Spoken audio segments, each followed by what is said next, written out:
Hello everyone, welcome to my channel. This is my third video from the chapter Diversity in Living World, NCERT book, chapter 2, class 6. Now the other two videos which I have made, in those videos I have explained the lesson by reading the book. So you can in detail. And this particular video I am making just to summarize the whole lesson, and besides this we are going to discuss the question and answers which are given at the end of the lesson. So stay till the end of the video because we have discussed the question and answer. There are 10 questions. There is an exercise of question and answer which is going to be discussed at the end of this video. I will be giving you all the answers of those questions. Now starting the chapter, this is just a quick revision of the whole chapter. Important definitions will be given in this, and it will be helpful for studying this chapter during your exams and your unit tests. Now coming to the chapter Diversity in the Living World, the first definition which is there in the book is, what is biodiversity? Biodiversity refers to the variety of life, जो variety of life जो हमारे आसपास है, which includes all the plants and animals found in a region. किसी भी region में जितने भी plants और animals find out होते हैं, आप जितने भी animals को देखते हैं, that contributes to the biodiversity of that region.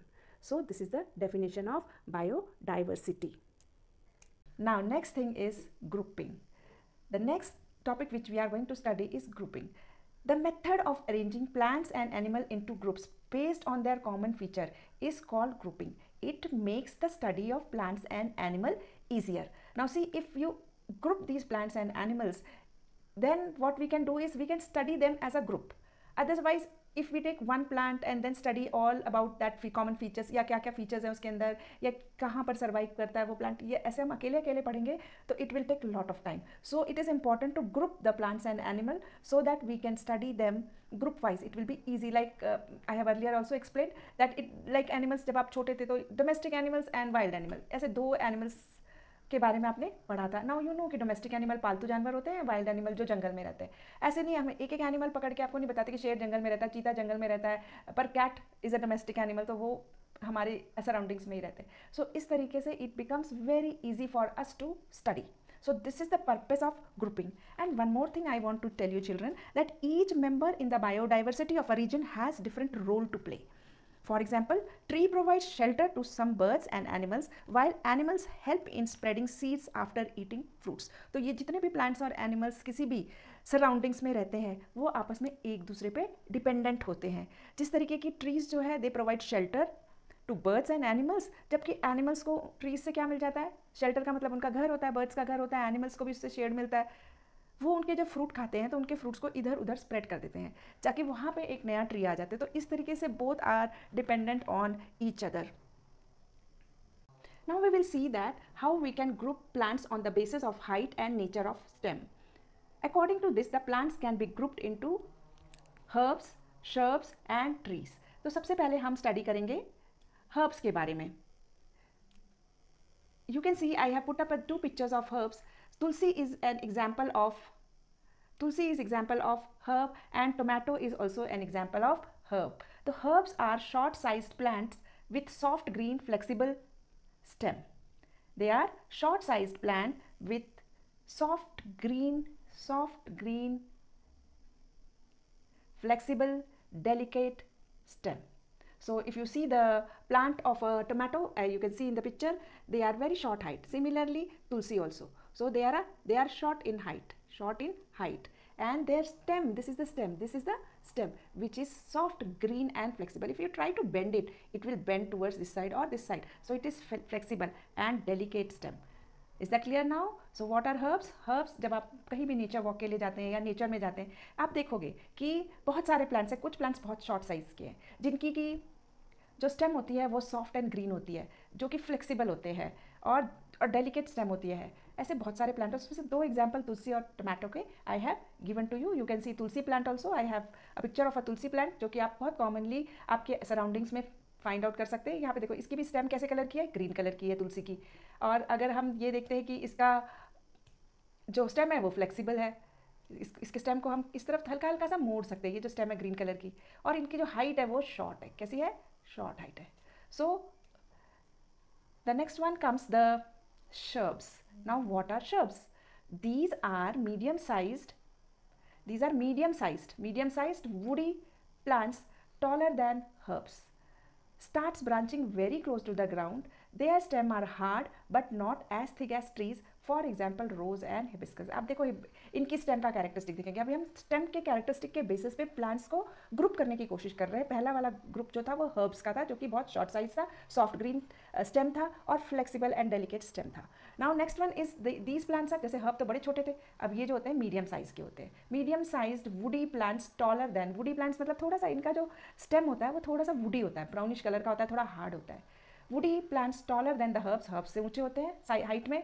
branching very close to the ground. Their stem are hard but not as thick as the trees. Trees हम इसके बाद पढ़ने वाले हैं, तो आपको ज़्यादा क्लियरली समझ में आ जाएगा कि ट्री के जितनी थिक नहीं होती इसकी स्टेम, हर्ब से तो मोटी होती है और थोड़ी सी वुडी भी होती है. ऐसे फ्लेक्सिबल सी नहीं होती, ग्रीन कलर की भी नहीं होती, ब्राउन कलर की होती है. तो अगर आप इसके दो एग्जाम्पल्स देखोगे, हिबिस्कस है और रोज़ है. रोज़ भी देखोगे आप तो इसकी जो स्टेम होती है वो वुडी है और इसके जो ब्रांचेस निकलते हैं वो बहुत नीचे से निकलने शुरू हो जाते हैं, बहुत नीचे से ही निकलने शुरू हो जाते हैं. और इसकी जो स्टेम होती है उतनी सॉफ्ट नहीं होती जितनी कि हर्ब्स की होती हैं. और एग्जाम्पल ये वाला हिबिस्कस है, ये आप बहुत कॉमनली अपने घरों के आसपास you must be finding. And this is rose, बताने की ज़रूरत ही नहीं है. अब हम अगला टाइप ऑफ प्लांट्स जिसमें कि हम प्लांट्स को ग्रुप कर सकते हैं वो है tree. Now if we see a tree, these plants are tall and have hard thick brown and woody stem. ये टॉल होते हैं ज़्यादातर आपके घरों के पास. आपको जितने भी ट्रीज दिखेंगे वो बहुत टॉल होते हैं. जितने भी टॉल प्लांट्स दिखें मतलब वो उसको हम ट्री में ग्रुप करते हैं. Hard thick brown and woody stem. इसके जो स्टेम होता है वो हार्ड होता है और थिक होता है, मोटा होता है इसका. इससे पहले आपने हिबिस्कस और रोज़ पढ़ा, देखा वो था तो हार्ड, लेकिन वो पतला था और वो बहुत, उसकी जो हाइट थी वो मीडियम थी. ये भी ब्राउन होते हैं. और वुडी स्टेम. सो इसकी जो स्टेम होती है वो टॉल होती है, उसकी जो स्टेम होती है हार्ड होती है, उसकी स्टेम थिक होती है, मोटी होती है और ब्राउन कलर की होती है. So and their branches typically start higher upon the stem. और उसके जो ब्रांचेस हैं वो ट्री के काफ़ी ऊपर जाके उसकी जो ब्रांचेस निकलनी शुरू होती है. तो ये एक बड़ा डिफरेंस है हर्ब्स में और श्रब्स में, सॉरी ट्रीज में और श्रब्स में. श्रब्स जो आपने पढ़े थे जैसे कि रोज़, उसमें आपने देखा होगा इस तरीके से प्लांट निकलता है ज़मीन पर से और यहीं से उसकी ब्रांचेस निकलनी शुरू हो जाती है. लेकिन जो ट्री होता है वो काफ़ी ऊंचा चला जाता है ज़मीन से, फिर उसकी ब्रांचेस निकलती है. ये एक बड़ा डिफरेंस है. इसके अलावा इसकी जो स्टेम होती है श्रब की वो भी वुडी है, वो ज़्यादा थिक नहीं होती. इसकी जो स्टेम होती है वो काफ़ी थिक होती है. Example of this trees, some example of the tree is mango and neem tree. Mango and neem tree. इसके अलावा आप अपने घर के बाहर जाओगे आपको बहुत सारे टॉल ट्रीज देखने को, यूकलिप्टस है, देन बनियान ट्री है, many trees you can see. These two examples I have given which are quite you can see very easily, इसलिए these examples are given to you. Now besides these, there are some plants with very weak stem. जिनकी जो stem होती है वो herb से भी week होती है, वो अपराइट खड़े ही नहीं हो पाते, अपने ऊपर स्टैंड ही नहीं कर पाते. उनको हम दो टाइप्स में डिवाइड करते हैं. एक तो है क्लाइंबर्स और एक है क्रीपर्स. तो क्लाइंबर्स और क्रीपर टाइप के भी प्लांट्स होते हैं जिनकी जो स्टेम होती है वो बहुत ज़्यादा वीक होती है, हर्ब से भी ज़्यादा वीक होती है. तो क्लाइंबर्स कौन से होते हैं? Climbers are the plants with weak stem and need support to climb and grow. For example money plant. Money plant आपने बहुत ईजिली आपके घरों में देखा होगा. तो इनको कुछ ना कुछ, इनकी जो स्टेम इतनी वीक होती है तो इनको कुछ सपोर्ट चाहिए होता होगा. And this must be seen by all of you in your home or some other friend's house. You very common plant. So I have taken up this picture and these examples you will remember also. The other type of, there are some other also plants जो कि जिनकी stem भी week होती है, पर वो किसी का सहारा लेके, किसी का सपोर्ट लेके, जैसे ये मनी प्लांट है या क्लाइंबर्स है, ये क्या करते हैं, किसी ना किसी का सपोर्ट लेके ऊपर चढ़ते हैं. पर कुछ ऐसे भी प्लांट्स होते हैं जिनकी स्टेम तो वीक होती है और लेकिन वो ऐसे सपोर्ट लेके नहीं जा सकते. उनको वो क्या कहते हैं, they creep along the ground and are called creeper. जो ग्राउंड होता है उसी के ऊपर फैलते हैं. तो ऐसे जो प्लांट्स होते हैं उनको हम क्रीपर्स कहते हैं. और एग्जाम्पल आप देखो, if you see the example, one is you can say watermelon. Now a days it is summer and you can C watermelon. तो वाटरमेलन का पौधा ऐसा होता है, इट इज़ अ क्रीपर. इसके अलावा पम्पकिन मतलब कद्दू, you must have seen in their houses. So these plants are called creepers which creep along the ground. तो अभी तक हमने ये पढ़ा कि प्लांट्स को हम उनके स्टेम के बेसिस पे 3 ग्रुप्स में डिवाइड कर सकते हैं, हर्ब, श्रब्स एंड ट्री. अब हम ये देखते हैं क्या लीव्स भी कुछ डिफरेंस दिखाई देता है क्या प्लांट्स में, क्या हम उनके बेसिस पे भी प्लांट्स को ग्रुप कर सकते हैं. उससे पहले, उसको स्टडी करने से पहले 2 चीज़ें हमें पता होनी चाहिए. What are veins in leave and what is venation. पहले मैं ये समझा देती हूँ, फिर हम देखेंगे क्या इसके बेसिस पे क्या डिफरेंट टाइप्स के प्लांट्स होते हैं क्या प्लांट्स में, इसमें क्या डिफरेंस होता है. Now what are veins? The veins are the thin lines on the leaves of the plant. Okay, the thin lines on the leaves of the plant are called veins. कभी भी आपने कोई भी लीफ देखी होगी, बहुत ध्यान से, अगर नहीं देखी तो आज जाके देखना. कोई भी लीफ ले लो, चाहे पालक लीफ ले लो, वो आपके घर में ही होगी, नहीं तो बाहर जाना, प्लांट्स को देखना और वहाँ से एक लीफ तोड़ना और उसको देखना. आप देखोगे कि उसमें पत्ते को जब भी देखोगे आपको छोटी छोटी लाइनें दिखाई देंगी उसमें, चाहे ऐसी लाइनें हो चाहे ऐसी लाइन, कैसी भी लाइनें होंगी उसके अंदर. उन सब लाइन्स को जो कि उन सब थिन लाइन्स को जो कि हमें लीव्स पे दिखाई देती है, उनको हम वेन्स कहते हैं. And depending on the way these veins are arranged in the leaf, this pattern of veins on the leaf is called venation. Venation क्या होता है?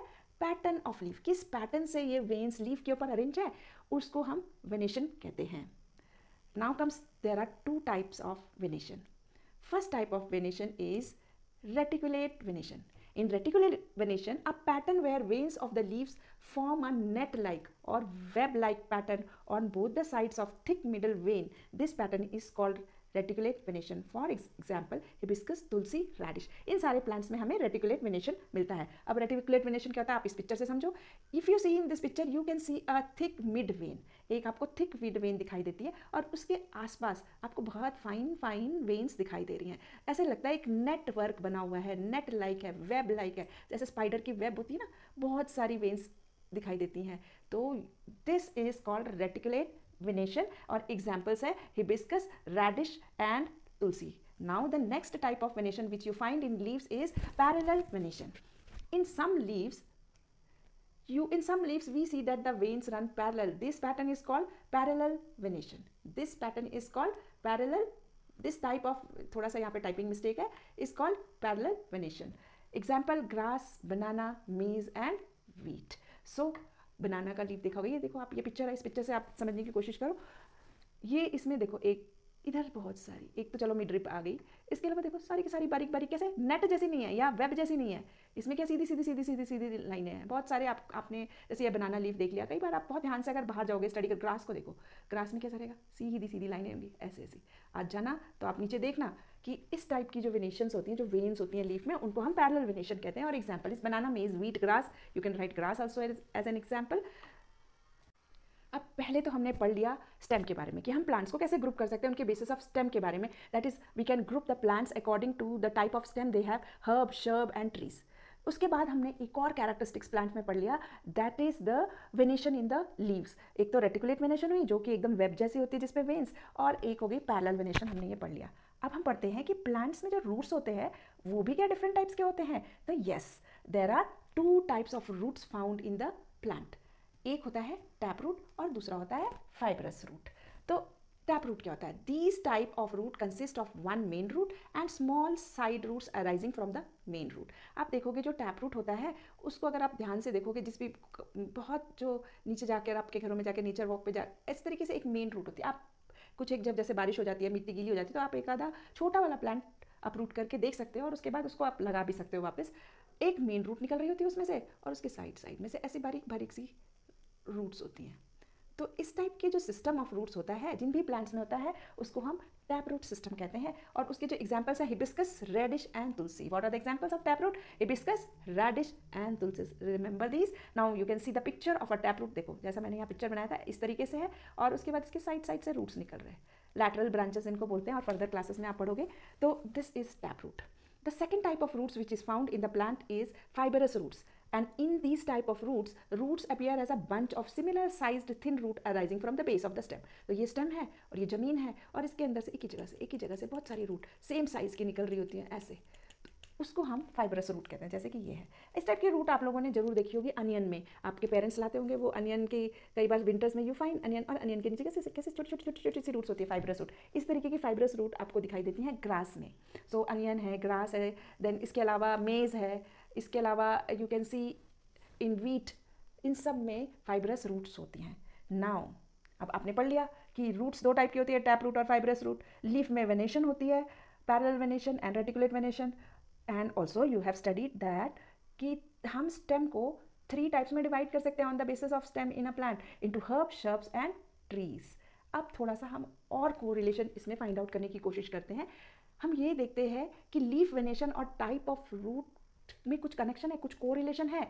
तो my dear children, yes, you see that grass जिसमें कि parallel venation होती है, उसमें जो रूट होती है वो फाइब्रस रूट होती है। तो इनमें ये दोनों जहाँ भी जिस भी लीफ में आप पैरेलल वेनेशन देखोगे, उस प्लांट को उखाड़ के देखने की जरूरत नहीं है कि उसका रूट कैसा होगा, उसका रूट होगा fibrous root always. And the second one which we have studied till now is taproot. जिस भी प्लांट में रेटिकुलेट वेनेशन होगी, जिस भी प्लांट में रेटिकुलेट वेनेशन होगी, उसमें पक्का टैप रूट सिस्टम होगा। जैसे कोई भी प्लांट है, उसकी लीफ आप देख लो, लीफ देखोगे एक मिड ड्रिप है और उसके साइड में वेन्स निकली हैं, वो they are forming a web like network, like veins are there. अगर रेटिकुलेट वेनेशन है, ऊपर से ही प्लांट को दिख जाएगा आपको लीफ, तो आप बहुत आराम से कह सकते हो कि इसकी जो रूट होगी वो कैसी होगी, टैप रूट होगी। एक मेन रूट होगी, उसमें लैटरल ब्रांचेस निकल रहे होंगे। Is that clear to you now? Now we are going to study another thing in the plant is about the seeds of the plant. For this we are going to study two seeds, that is chickpea seed and maize seed. पहले तो 2 seed ले लो, वो आपके घर में बहुत easily available होगी। Chickpea seeds मतलब चना ले लो आप, या फिर वो वाइट वाले काबुली चने होते हैं वो ले लो। एंड मेज सीड, मेज मतलब मक्के के दाने ले लो और उनको रात भर सोक कर दो। क्या करो, उनको रात भर just soak them in water. When you soak them in water, morning उठना और उसके बाद उसका जो ऊपर का जो स्किन है वो निकाल देना। जब एक बारी आप उसके स्किन को निकाल दोगे, तब आप उसको थोड़ा सा स्प्लिट करोगे, तो चने का जो होगा, चिकपी जो होगा, उसके जो 2 पार्ट्स हो जाएंगे, 2 आधे आधे से मिलेंगे। ये जो 2 आधे आधे से इसके बने हैं, इसको हम कहते हैं कॉटिलिडन्स। क्या कहते हैं हम? कॉटिलिडन्स। और जो मेज होगा वो नहीं स्प्लिट होगा, ग्राउंडनट स्प्लिट हो जाएगा। यस, ग्राउंडनट को आप भिगा के देखो, उसके 2 पार्ट्स हो जाएंगे। पर जो मेज होता है उसमें वो उसके 2 नहीं बनेंगे कॉटिलिडन, एक ही कॉटिलिडन होगा। तो ऐसे सारे प्लांट्स के जो सीड्स है, या जो ऐसे प्लांट्स है जिसमें इन सीड्स को हम कहते हैं डाइकॉट सीड्स, जिसमें 2 कॉटिलिडन्स होते हैं, उनको हम डाइकॉट सीड्स कहते हैं। और जो ऐसे सीड्स जिसमें एक ही सीड होता है, उसको हम मोनोकॉट सीड्स कहते हैं। और यू कैन से दैट जो प्लांट्स में सीड्स के से 2 कॉटिलिडन्स हो जाते हैं, उनको हम डाइकॉटिलिडन कहते हैं। और जिसमें एक ही कॉटिलिडन होता है, उसको हम मोनोकॉटिलिडन कहते हैं। Is that clear to all of you? Now we see that, अब हमने 4 कैरेक्टर्स पढ़ लिए। पहला तो हर्ब, शर्ब एंड ट्री, दूसरा पढ़ लिया reticulate venation and the parallel venation, और तीसरी चीज़ हमने प्लांट्स की पढ़ ली roots, tap root and fibrous roots, और चौथी हमने पढ़ ली या तो उसकी सीड्स की कैरेक्टरिस्टिक होते हैं, जिसमें 2 कॉटिलिडन होता है और 1 कॉटिलिडन होता है। Now let us try to group again, एक बारी और ग्रुप करने की कोशिश करते हैं प्लांट्स को। पहले भी हमने ग्रुप किया था कि वो एक ग्रास है, अगर उसके लिए पैरेलल वेनेशन है तो उसका रूट फाइब्रस होगा। अगर मान लो किसी की रेटिकुलेट वेनेशन है तो उसका जो रूट होगा वो टैप रूट होगा। So now we find that plants with 2 cotyledon has tap root and reticulate venation. Example is hibiscus and tulsi. एक और चीज़ हमें पता चल गई कि जिस भी प्लांट के 2 कॉटिलिडन होते हैं, उसमें टैप रूट होता है और रेटिकुलेट वेनेशन होता है। Am I clear to all of you? And the example is hibiscus and tulsi. While monocots जो होते हैं, उसमें पैरेलल वेनेशन होता है और फाइब्रस रूट होती है। Example is grass and maize. Now I hope I am clear to all of you. Now see, seed को, वेनेशन को और रूट को आप देखोगे, 2 cotyledon, tap root, reticulate venation. Example hibiscus, tulsi, अगर एक कॉटिलिडन है तो पक्का उसमें पैरेलल वेनेशन होगी और उसके रूट्स फाइब्रस होंगे। Now till now you have studied that how we can group the plants. Now let us study that how to group animals. इससे पहले जो मैंने दो वीडियोस और बनाई है, जिसमें हमने NCERT book line by line पढ़ के एक्सप्लेन किया है, उसमें आपने स्टडी किया था, एक कॉलम भी भरा था, जिसमें कि आपने एनिमल्स को ग्रुप किया था on the basis of how they move and the part of the body which they use for moving from one place to another. अब इसी को हम थोड़ा डिटेल में पढ़ेंगे। This we can group them on the basis of, इसके अलावा like walking या मूवमेंट के अलावा we can group them on the basis of size, colour, structure और भी कोई फीचर्स। ठीक है, तो like plants, grouping of animal is important for understanding their diversity in different surroundings. तो इसीलिए एनिमल्स को भी बहुत ज़्यादा जरूरी है ग्रुप करना, ताकि इतने सारे टाइप के एनिमल किसी एक पर्टिकुलर सराउंडिंग में क्यों मिल रहे हैं, सच एज वाटर। अगर हम देखें तो such as water and land. अब हम एक वाटर और लैंड का एग्जाम्पल ले लेते हैं। तो एक ऐसा एनिमल लेते हैं जो हमें वाटर में मिलता है, और एक ऐसा एनिमल लेते हैं जो कि हमें लैंड पे मिलता है। तो let us take the example of fish and goat. Fish live in water, so they swim, and goat live in grassland, so they walk. So we can see that they are very different from one another. So till now you have learned few features on the basis of which you can group plants. अब हम पढ़ते हैं how can we group animals.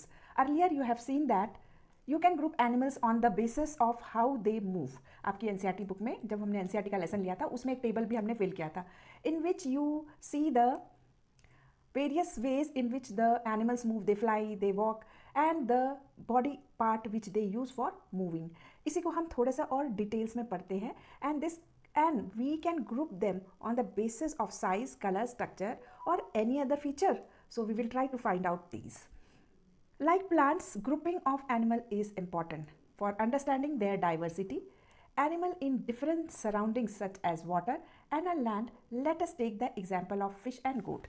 Okay, now see, we will see that how diverse the animals are. कितनी variety of animals हमें देखने को मिलते हैं. इसके लिए हम दो डिफरेंट सराउंडिंग्स के एग्जाम्पल ले लेते हैं, जैसे कि एक तो हम वाटर का ले लेते हैं, दूसरा हम लैंड का ले लेते हैं. वाटर में हम फिश एग्जाम्पल ले लेते हैं और लैंड पे we will take goat. Fish live in water so they swim and goat live in grassland so they walk. So this is a different type of movement. Fishes क्योंकि पानी में रहती हैं तो वो अपनी फिन्स यूज़ करती हैं एंड दे स्विम, और गोट जो है ग्रासी लैंड में रहते हैं इसीलिए वो वॉक करते हैं. They have legs. So fishes have streamline body and fins for movement.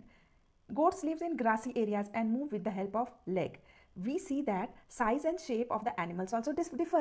देखो जैसे कि फिश की स्ट्रीमलाइन बॉडी होती है और गोट की डिफरेंट बॉडी होती है, और वो अपनी एक जगह से दूसरी वो स्विम करता है और एक जगह से फिन्स का यूज़ करते हैं, वाइल जो गोट होती है वो लेग्स का यूज़ करके वॉक करती है. Streamline body of the fish means, आपने फिश का ड्राइंग देखा होगा ना, इस तरीके की ड्राइंग होती है. फिश की ड्राइंग कैसी होती है? फिश की ड्राइंग इस तरीके की होती है. तो ये जो टाइप ऑफ शेप है उसको स्ट्रीमलाइन कहते हैं, जो कि सामने से टेपरिंग होता है, पीछे से भी पतला होता है या टेपरिंग होता है, और बीच में फ्लैट होता है. ऐसे शेप को हम कहते हैं स्ट्रीमलाइन. ऐसे शेप को हम क्या कहते हैं? स्ट्रीमलाइन. तो फिश की स्ट्रीमलाइन बॉडी होती है और उसका फिन होता है, उससे वो मूव करता है, जबकि गोट के लेग्स होते हैं और वो ग्रासी एरियाज में रहता है और वो अपनी लेग्स की हेल्प से. इसके अलावा साइज और शेप में भी बहुत डिफरेंस है. शेप उसकी स्ट्रीमलाइन है जबकि गोट की डिफरेंट शेप और साइज होता है फिश से अलग. अब हम पढ़ते हैं, इस biodiversity different in different region. क्या ऐसा है कि बायोडाइवर्सिटी डिफरेंट रीजन में डिफरेंट होती है? जैसे रीजन के ऊपर डिपेंड करता है कि अगर क्या वो माउंटेन रीजन है, क्या वो डेजर्ट रीजन है. तो let us try to study this also. Let us take 2 example. हम 2 एग्जाम्पल्स लेते हैं, उसकी हेल्प से हम इस चीज़ को स्टडी करेंगे. सबसे 2 एग्जाम्पल्स लेंगे. एक तो होगा हमारा cactus which grows in desert and deodar tree which grows in mountains. अब हम कैक्टस के कुछ फीचर्स देखते हैं. Cactus in desert plants have thick and fleshy stem. Cactus के जो प्लांट होते हैं उसका जो स्टेम होता है, ये पिक्चर आप देख सकते हैं. इस पिक्चर में उसका जो स्टेम होता है वो थिक होता है और फ्लैशी होता है. और भी बहुत टाइप के कैक्टस देखे होंगे, मैंने ये पिक्चर डाली है कैक्टस की. अब हम आते हैं देवदार ट्री पे. जो देवदार ट्री होते हैं in the mountains, they are conical in shape and have flexible and sloping branches. अब आप ये पिक्चर देखो देवदार ट्री की, कैसा है ये? इसका शेप कॉनिकल है ना, यू कैन सी इसका शेप कॉनिकल है. उसकी ब्रांचेस कैसी है? फ्लेक्सिबल है. काफ़ी फ्लेक्सिबल होती हैं इसकी ब्रांचेस और मुड़ सकती हैं बेसिकली. ऐसा क्यों? ऐसा इसलिए क्योंकि जो कैक्टस होता है वो डेजर्ट में होता है, और डेजर्ट में होने की वजह से they have very little water available. So the fleshy stem of the cactus जो है, fleshy stem of the cactus is capable of storing water in them. क्योंकि वहाँ पानी बहुत कम होता है, इसीलिए जो कैक्टस के जो स्टेम होता है वो फ्लैशी होता है, थिक होता है. इसके अंदर पानी स्टोर करके रखता है ताकि जब उसको पानी ना मिले तो the plant can survive in the desert. अब हम आते हैं माउंटेन वाले प्लांट के पास.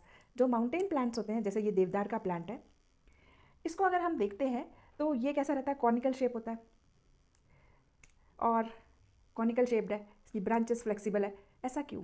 क्योंकि इसके ऊपर क्योंकि माउंटेन्स में स्नो गिरती है, जब भी स्नो गिरे ताकि स्नो स्लिप हो जाए, और इसके ब्रांचेस भी फ्लेक्सिबल होते हैं ना, ताकि आराम से स्नो नीचे गिर सके. तो कॉनिकल शेप की वजह से और इसकी फ्लेक्सिबल ब्रांचेस की वजह से, स्लोपिंग ब्रांचेस की वजह से, they are able to survive in the mountains. ये क्योंकि माउंटेन का ट्री है तो ये बहुत ईजिली इसमें survive. So from this example of Deodar tree and cactus, we can make out that the biodiversity of plants and animal in different region is different. Now let us study one example of camel. That those camels are found in hot deserts of Rajasthan and cold deserts of Ladakh also. So camels in hot deserts of Rajasthan have long legs with wide hooves. It helps camel to walk in sand without sinking in it. While the camel in cold desert have comparatively short legs. तो जो राजस्थान वाले camel होते हैं उनके legs बहुत लंबे लंबे होते हैं, और ताकि वो सैंड पे, और उनकी जो पैर होते हैं, पाँव के नीचे का फुट जो होता है वो वाइड होता है, काफ़ी चौड़ा होता है ताकि वो सैंड के अंदर धंसने से sinking without sinking in it. Well the camel in cold desert have comparatively short legs, छोटे लेग्स उनको माउंटेन पे चढ़ने में ईजी होता है, which allow them to walk easily in the mountain region. In desert food is not available so camel have hump also. तो cold desert का camel हो चाहे हॉट डेजर्ट का कैमल हो, दोनों कैमल की जो पीठ होती है उस पर एक हम्प भी होता है इन विच दे स्टोर फूड, उसमें वो अपना फूड स्टोर करते हैं। क्योंकि डेजर्ट्स में चाहे कोल्ड डेजर्ट हो चाहे हॉट डेजर्ट, कोल्ड डेजर्ट में बर्फ़ के कारण फूड की स्कैरसिटी होती है और excess of summers, excess of heat के कारण हॉट डेजर्ट्स में भी always there is scarcity of food. So we see that these camel have humps on their back to store food. और जब विंटर्स आती हैं तो they start using this food which is store in their hump and the hump start shrinking. So this also can be seen. जो cold desert वाले camels होते हैं ना, उनकी 2 हम्प होती है, this is a cold desert camel. और जो समर्स वाले कैमल होते हैं, जो हॉट डेजर्ट के कैमल्स होते हैं, उनके सिर्फ एक हम्प होती है। कोल्ड डेजर्ट के वालों के 2 हम्प्स होती है। You can see in this picture that this is the hot desert. ये जो hot deserts of Rajasthan hot desert का है, ये कोल्ड डेजर्ट्स ऑफ लद्दाख का कैमल है। तो दोनों ही कैमल हैं, लेकिन ये कैमल देखो और ये कैमल देखो, इसमें एक हम्प होती है और इसकी बहुत लॉन्ग लेग्स होती हैं। तो इसकी वजह से, और इसके जो पाँव होते हैं, इसके ये जो है ये बहुत वाइड होते हैं hooves, so that they can walk easily in the sand and the legs are long. So and there is one hump in which they store water and food for जब स्कैरसिटी हो जाती है खाने की, they can stay in hot summers for without drinking water for many days.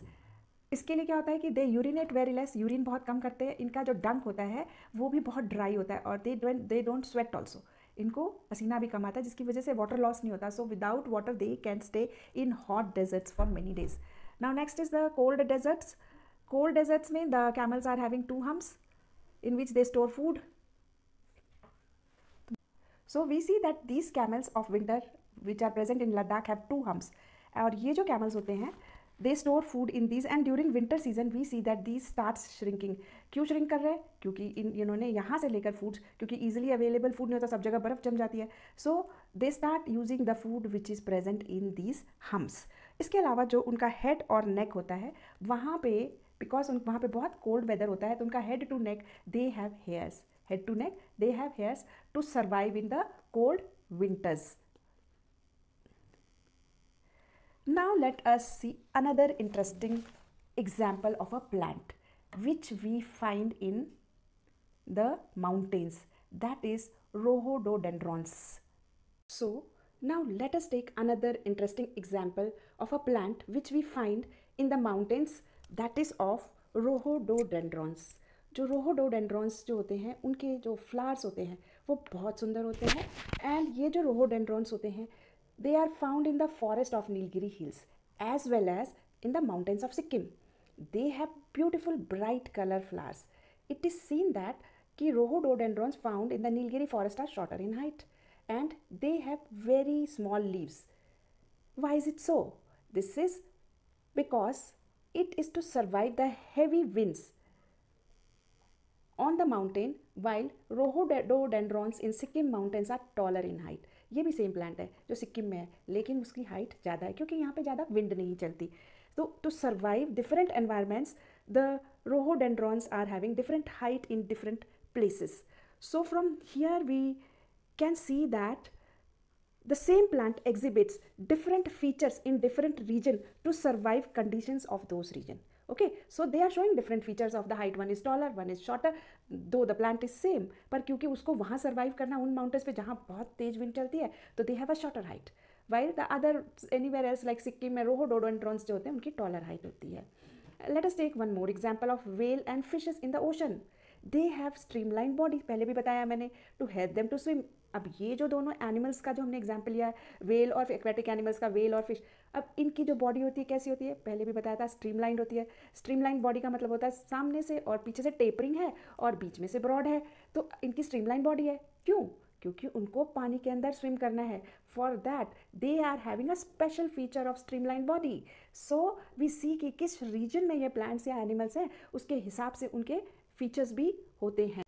So what do you understand from all the above example of fish or whale or rhododendron or camel in hot desert and the cold desert? We understand that Plants and animals living in a particular region have special features that make them fit to survive there. So from here a new term comes, that is adaptation.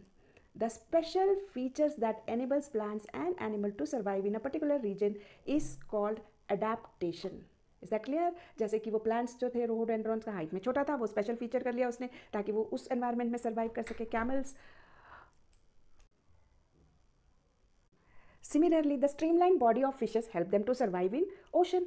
और इसके अलावा the shape of the deodar tree which you have studied earlier and the height of rhododendron are the adaptations that enable them to survive in the mountain region. तो shape of the deodar tree भी मैंने explain किया था कि उनका conical shape होता था कि स्नो गिरे तो नीचे गिर जाए. So for that these all are the adaptations of these features. ये सारे फीचर्स हैं, एडेप्टेशंस हैं, जिसकी वजह से वो प्लांट या एनिमल अपने सराउंडिंग्स में सर्वाइव कर सकता है. Now next term which we are going to study is habitat. अब इससे हमने ये देखा है कि कुछ प्लांट्स, कुछ एनिमल्स डिफरेंट प्लेसेस पे पाए जाते हैं. कुछ प्लांट्स पाए जाते हैं माउंटेन पे, कुछ एनिमल्स हैं वो पाए जाते हैं माउंटेन पे, कुछ there are certain animals which are found in water, there are certain plants which are found on land. So we see that these are their habitats. These are all their habitat. So the place where plant and animal live is called their habitat. Habitat कौन सी जगह, जिस जगह पे वो plant, the place where plant and animal live is called their habitat. For example, habitat of sea turtle is ocean. Sea turtle कहाँ रहता है? Ocean में रहता है. Habitat of camel is hot or cold desert. So we see that habitat of plants and animal provide them. और ये सारे वहाँ क्यों रहते हैं? क्योंकि इस habitat में उन plants और animal को अपने लिए फूड, शेल्टर, रहने की जगह, पानी, water, air for their survival. Because in these habitats the plants and animal are provided with, they get their food, shelter, water, air for their survival. We can now conclude that plants and animal can be grouped on the basis of habitat. Habitat, किस habitat में कौन सा animal रहता है या plant रहता है, उस basis पे भी हम plants और animal को group कर सकते हैं. So वो basis क्या है? Let us study that. First one is the terrestrial habitat. Terrestrial habitat, the plants and animals that live on land are said to have terrestrial habitat. For example, grassland, desert, forest and mountain, ये सारे terrestrial habitat के examples हैं. और इसमें desert में camels, porcupine, ये सब रहते हैं. फॉरेस्ट में लायन, टाइगर, ये सारे एनिमल्स रहते हैं. और बहुत सारे प्लांट्स पाए जाते हैं. ऐसे माउंटेन्स पे भी आपने पढ़े, कुछ प्लांट्स मिलते हैं, कुछ एनिमल्स मिलते हैं. अब आता है अगला habitat, that is aquatic habitat. Plants and animal that live in water are said to live in aquatic habitat. जितने प्लांट्स और एनिमल वाटर में रहते हैं उनका हम एक्वेटिक हैबिटेट कहते हैं. For example ponds, lakes, river and ocean. Some animals which live in water as well as land such as frog are called amphibians. पर ऐसे भी कुछ एनिमल्स और प्लांट्स होते हैं जो कि animals, specially animals, not the plants. ऐसे कुछ एनिमल्स होते हैं जो कि water as well as land पर रहते हैं. और ऐसे एनिमल्स को हम एम्फीबियंस कहते हैं. क्या कहते हैं? एम्फीबियंस. एग्जाम्पल इसका फ्रॉग है. ये पानी में भी रह सकता है और लैंड में भी रह सकता है. So such animals are called amphibians. So with this the chapter is almost done. Only one thing I want to tell you children is that from this chapter we learn that we should never damage the habitat of plants and animal. कभी भी हमें किसी भी plants और animals के habitat को damage नहीं करना चाहिए. Because if we do so we destroy their home from where they get shelter, food, water and air to live. So our planet has variety of living plants and animal. We should protect them so that they can survive. So with this we come to the end of the chapter and we are going to discuss the question and answers of chapter 2, diversity in the living world, NCERT book, class 6. Now see this. Here are two types of seeds. What difference do you find among the roots and leaf venations of their plant? ये जो दो seeds है, एक wheat है, दूसरा kidney beans है. अब वो जो वीट है ये कैसा है? मोनोकॉट है. इनके आंसर्स भी मैं इस मोनोकॉट है. अब इसकी जो लीफ वेनेशन कैसी होगी? पढ़ा है हमने, पैरेलल होगी, isn't it? Parallel venation. And root कैसा होगा इसका? फाइब्रस होगा. ठीक है. अब किडनी बीन्स का देख लेते हैं. किडनी बीन्स क्या है? ये डाइकॉट है. इसमें दो कॉटिलिडन्स होते हैं. और इसका वेनेशन कैसा होगा? रेटिकुलेट वेनेशन होगा. और इसकी रूट कैसी होगी? टैप रूट सिस्टम होगा इसमें. Name of some animals are given below. Group them based on their habitat and write the names of aquatic animals in the area marked A. Terrestrial aquatic animal कौन सा होता है जो पानी में रहते हैं, उसको हमें A वाले इसमें लिखना है. Terrestrial animals in the area mark B, B वाले में क्या लिखना है, टेरेस्ट्रियल जो लैंड पे रहते हैं. और ऐसे वाले एनिमल्स जो कि लैंड पे भी रह सकते हैं और पानी में भी रह सकते हैं, उन एनिमल को हमें सी में डालना है. तो हम हॉर्स को लेते हैं. हॉर्स जो है वो लैंड पे रहता है, यानी कि ये किस में आएगा, बी वाले में आएगा, इसमें आएगा हॉर्स. फिर उसके बाद आ जाओ आप डॉल्फिन. डॉल्फिन किस में रहती है, एक्वेटिक है, पानी में रहती है, तो हम इसको एक्वेटिक में डाल देंगे डॉल्फिन. फ्रॉग, फ्रॉग कहाँ रहता है, फ्रॉग दोनों में ही रहता है, तो ये सी में आएगा, सी वाले में एफ फ्रॉग है. अब आते हैं हम शीप. शीप कहाँ रहता है, टेरेस्ट्रियल, तो शीप इसमें आ जाएगा. फिर आते हैं हम क्रोकोडाइल पे. क्रोकोडाइल भी पानी एज वेल एज लैंड पे रहता है, आप लोग जू वगैरह में देखा होगा. तो हम क्रोकोडाइल को भी सी में डालेंगे. हम किस में डालेंगे, क्रोकोडाइल को सी में डालेंगे. अब आती है squirrel. Squirrel is having a terrestrial habitat, तो स्क्वेरल इसमें आ जाएगी. इनके सारे आंसर्स मैं इसी के पीछे दे दूंगी. स्क्विरल आ जाता है. और इसके बाद आता है whale. Whale you find in water, ये वेल हो गया. Earthworm, earthworm is also found on land, so इसका हैबिटेट क्या हो जाएगा, अर्थवॉर्म ऑन टेरेस्ट्रियल हो जाएगा. Pigeon, again pigeon is also terrestrial.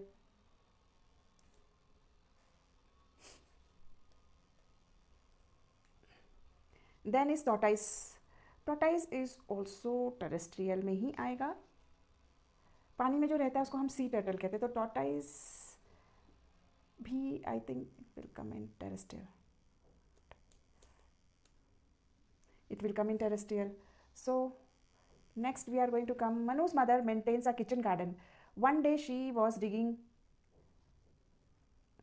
out the radish from the soil. She told Manu that radish is a kind of root. Examine a radish and write what type of root it is. What type of venation would you observe in the leaves of radish?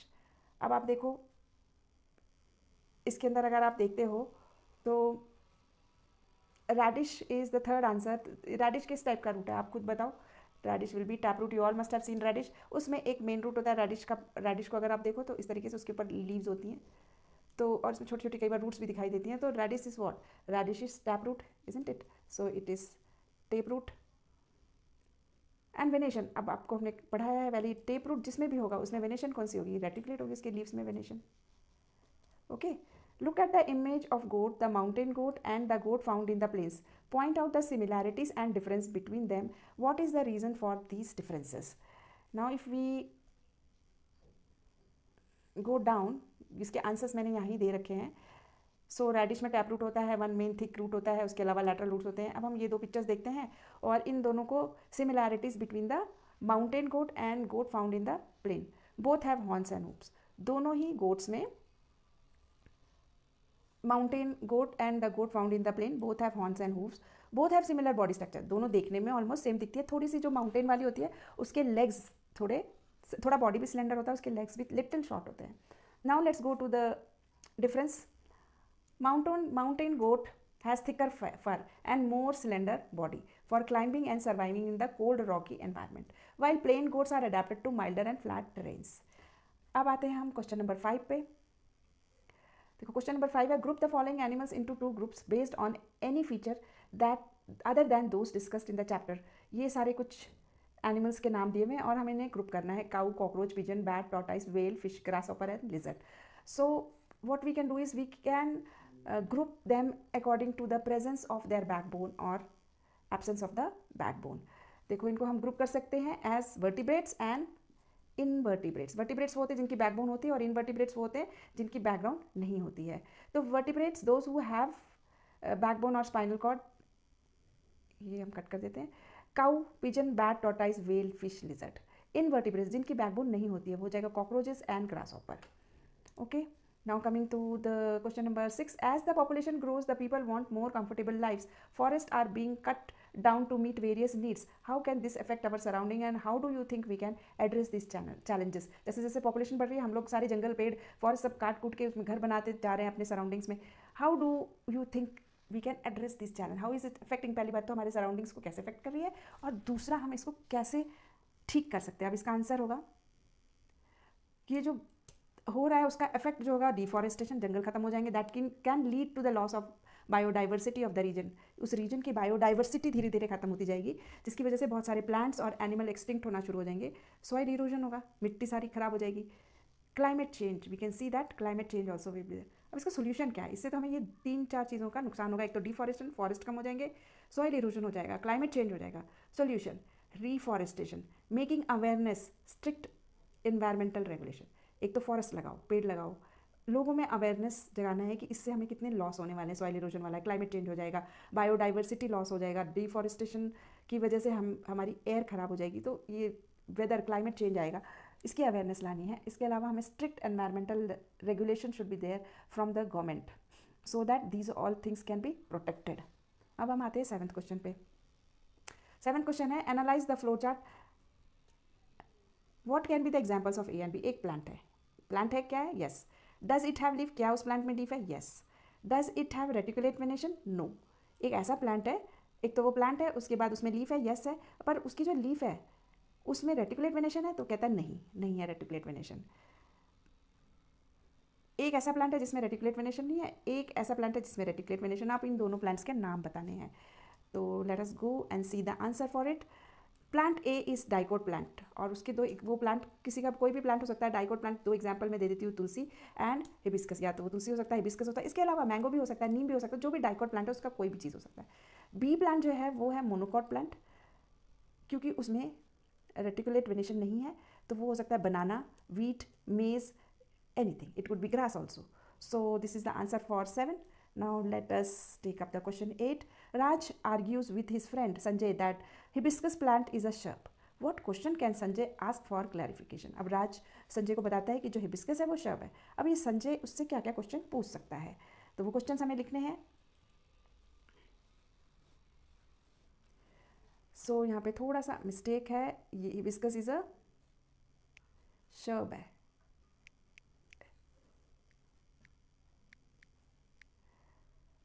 Yes, hibiscus is a shrub.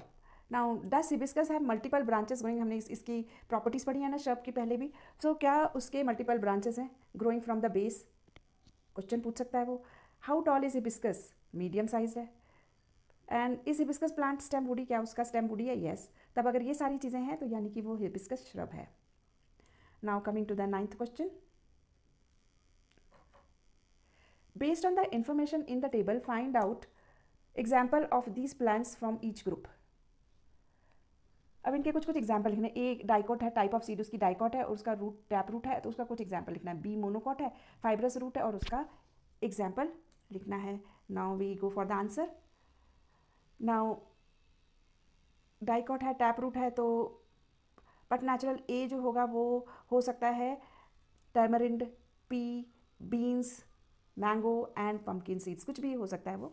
और B जो है monocot के कुछ examples लिखेंगे आप, maize, rice, wheat, barley, because they have reticulate venations. A वाले जो होते हैं वो रेटिकुलेट वेनेशन वाले हैं और बी जो है वो पैरेलल वेनेशन वाले हैं। Okay, now coming to the 10th question. Observe the labeled part of the ducks in the picture given below. What difference do you observe in the feet of the duck compared to the other birds? Which activity would duck be able to perform using these parts? अब ये जो duck है इसको देखो, इस वाली duck का अगर हम फीट देखते हैं तो it is having webbed feet, और पिजन है इसकी जो फीट होती है वो नॉर्मल फीट है। तो अब इससे क्या इनको क्या वो, एक तो duck with has webbed feet, जिसका वेब्ड फीट है वो जो डक है वो स्विमिंग में हेल्प करेगा, उसका जो ये अडेप्टेशन है वो स्विमिंग में हेल्प। वाइल तो पिजन है, pigeon have non webbed feet and it is suitable for walking and perching, walk करने के लिए हेल्प करता है and perching. So with this we come to end of this question answers of your NCERT book and the lesson is over. Happy learning children and thank you.